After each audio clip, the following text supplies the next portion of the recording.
한국 대통령이 뭐라고 한 번 했는데 불만스럽다고 표현을 했었죠, 싶더라고요.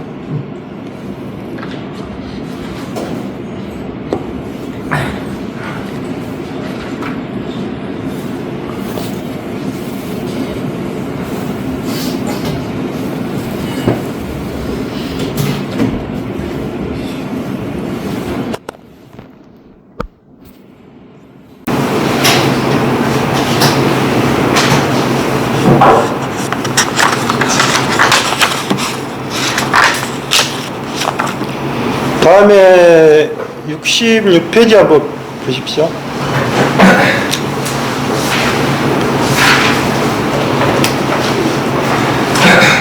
일반 선형 회로망이라고 했어요.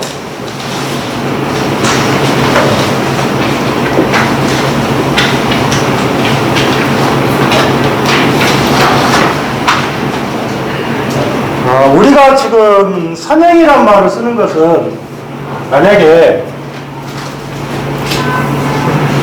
이쪽이 V가 되고 이쪽 I가 되면 전압이 올라가면 당연히 전류가 어떻게 돼요? 이렇게 증가하겠죠. 이거를 우리가 선형이란 말을 쓰는 거예요. 그러면 이 선형이라는 자체는 크게 RAC 소자를 이야기하는 거고, RAC 소자.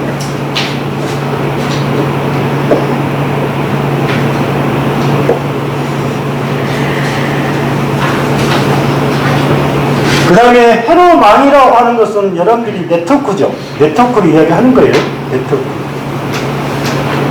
그래서 일반 선형 회로망인데 여기서 주어진 조건을 보시면 이 전화번호하고 전류원이란 말을 줬어요. 전화번.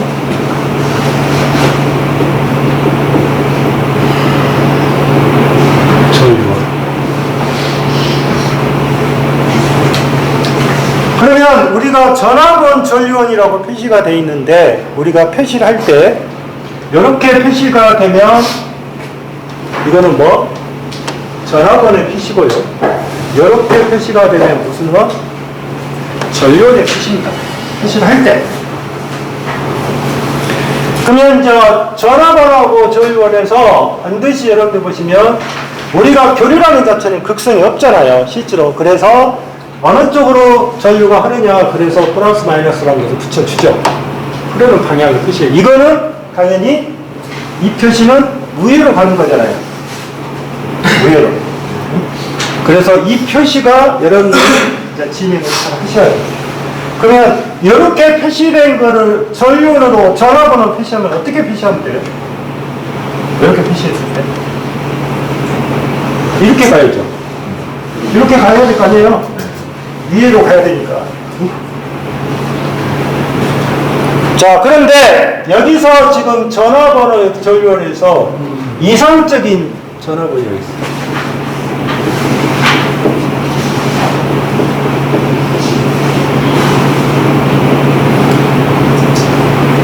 자, 이상적인 전화번호라는 자체는 뭐를 이야기하는 거냐면 한번 볼게요. 반드시 여러분들이 이제 여기서 지켜야 할 부분이 전화번호하고 저항은 직렬로 연결합니다. 그 다음에 전류원을 표시할 때는 전류원의 이상적인 전류원을 표시할 때는 저항하고 전류원은 반드시 병렬로 연결시켜야 돼요. 직렬 병렬 잘 아셔야 돼요. 그러면 만약에 여기가 저항이 있고 여기가 지금 뭐예요? 전화번이잖아요. 자, 전화번이 있는데 여기가 부하가 있겠죠. 부하.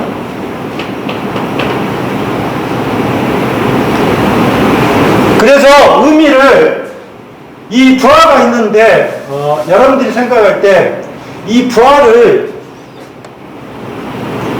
있을 때 부하를 개방을 시킬 수도 있고 부하를 단락시킬 수도 있어요. 그래서 나중에 기기 쪽에서는 변압기를 단락시키면 뭐가 발생하고 개방을 시키면 뭐냐, 이걸 아셔야 돼요. 그러니까 부하가 개방이 됐던 말은 떨어지는 거죠. 단락은 이어진 거예요. 그러면 부하가 만약에 있는 상태에서 만약에 단락이 이렇게 됐다. 그러면 이때 단락이 됐으니까 이때 흐르는 전류를 우리가 단락 전류라 해요. 지치가 할 때. 개방되는 전류가 안 흐르잖아요. 여러분들 생각할 때. 그래서 전압원은 반드시 이 저항값을 연결할 때 뭐로? 직렬로 연결해야 되고, 그 다음에 전류원은 뭐가 된다? 병렬이 연결해야 이상적인 전류원이 되는 거겠죠. 전압원 전류원이 되는 거겠죠. 자, 그러면 여기에가 보시면 여기가 I가 흘러요. I가 여기를 무슨 전압이라고 그래요? 우리가 단자 전압이라고 해요. 단자 전압. 그럼 이제 V라고 볼게요. 그러면 이상적인 전압원이라는 자체는, 이상적인 전압이라는 자체는 전류가 어떻게 돼요? 크기가 어떻게 돼요? 한번 볼게요. 여기가 만약에 예를 들어서 100V를 걸었다 합시다. 그러면 이 100V가 여기에 100V가 다 걸리면 뭐예요? 이상적인 전압원이 되겠죠. 네? 그런데 실제는 어떻게 돼요? 여기에서 R이라는 자체가 만약에 여기가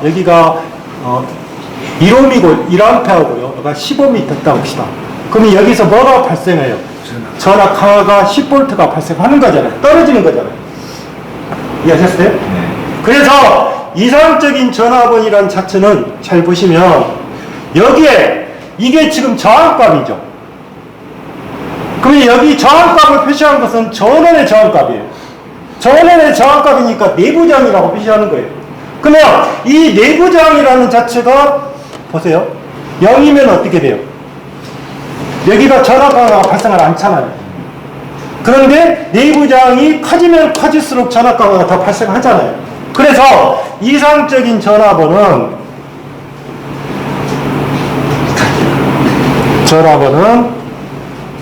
이렇게 하겠죠. 내부저항이 얼마가 된다? 0이 돼야겠죠. 0이.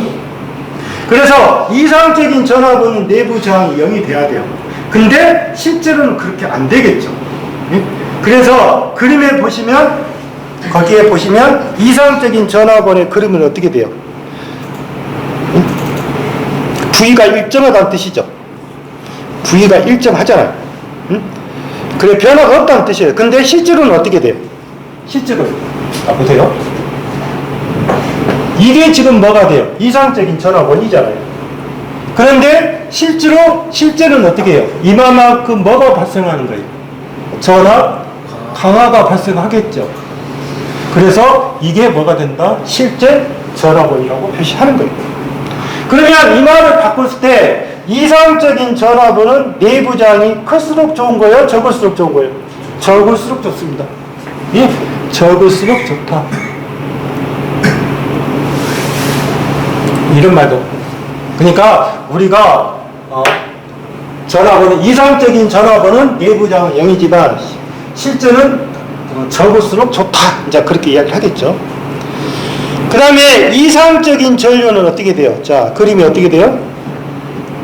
그림이 연음이 뭐다?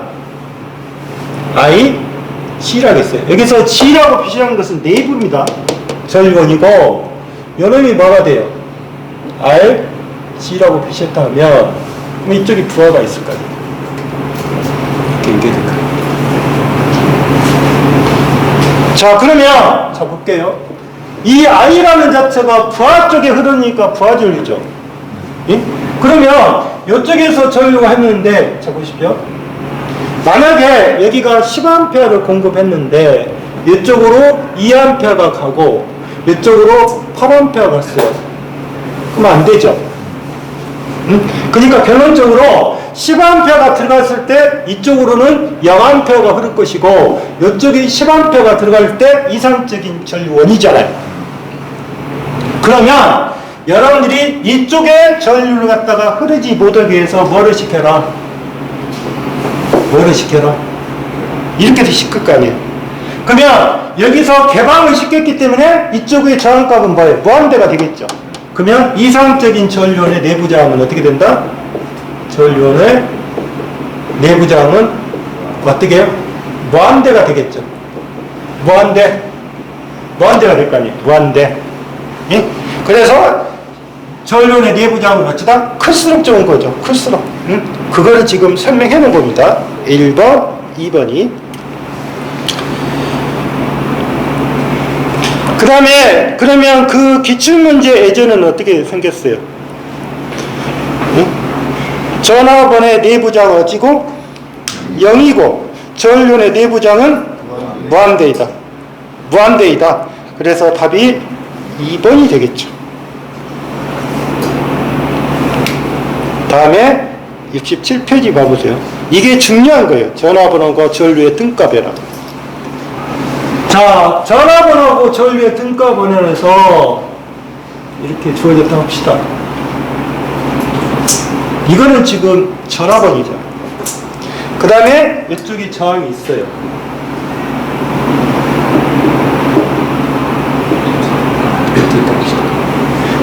이거를 뭐로 바꾸고 싶다? 뭐로 바꾸고 싶은 거예요?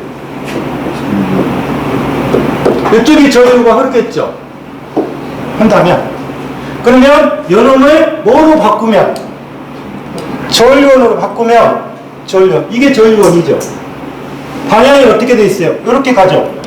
그러니까 표시가 이렇게 표시가 돼야 될 거 아니에요. 표시를 할 때. 그러면 여기 전류라는 자체는 뭐가 돼요? I는 R분의 뭐가 돼요? R분의 E가 되겠죠. 여기 E를 했으니 여기는 R분의 E가 될 거라. 이게 I가 되겠죠. 그 다음에 이쪽이 뭐가 돼요? 이쪽이 뭐가 된다? R이 돼야 된다. 그러니까 이걸 이 전화번에서 전류원으로 바꿀 수도 알아야 되고 그 다음에 전류원에서 또 뭐로? 전화번호로 바꿀 수도 있어야 돼요. 이게 왔다 갔다 하셔야 돼요. 그러면 그래서 이제 나온 것이 키로의 제1법칙인데 키로의 1법칙에서 여러분들 보시면 전류법칙, 전압법칙 있겠죠. 그러니까 선형이냐 비선형은 어떻게 돼요? 비선형이란 말은 이렇게 들어간 것이 비선형이에요. 이렇게 들어오는 게. 예? 그 다음에 시변은 뭐예요? 시변은 변하는 거예요. 시불변은 뭐예요? 안 변하는 거예요. 시불변이니까. 그래서 이 키로의 법칙은 선형, 비선형, 시변 무관하게 성립하는 거다. 이게 1법칙이다. 그게 이제 키로 법칙이고 키로 법칙은 1법칙하고 2법칙이 있겠죠. 그래서 이입하는 전류하고 유출하는 전류 합은 어쩐다? 반드시 같아야 된다. 그 다음에 전압 강화의 대수합은 기전력의 대수합하고 기전력의 합하고 같아야 된다. 그 논리를 갖고 있겠죠. 자, 이제 그림 볼게요.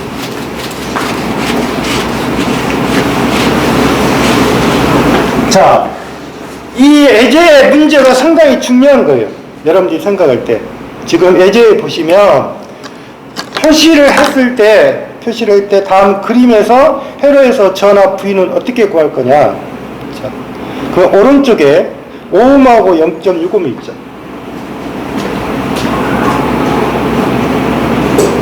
전류 표시 잘 보셔야 돼요.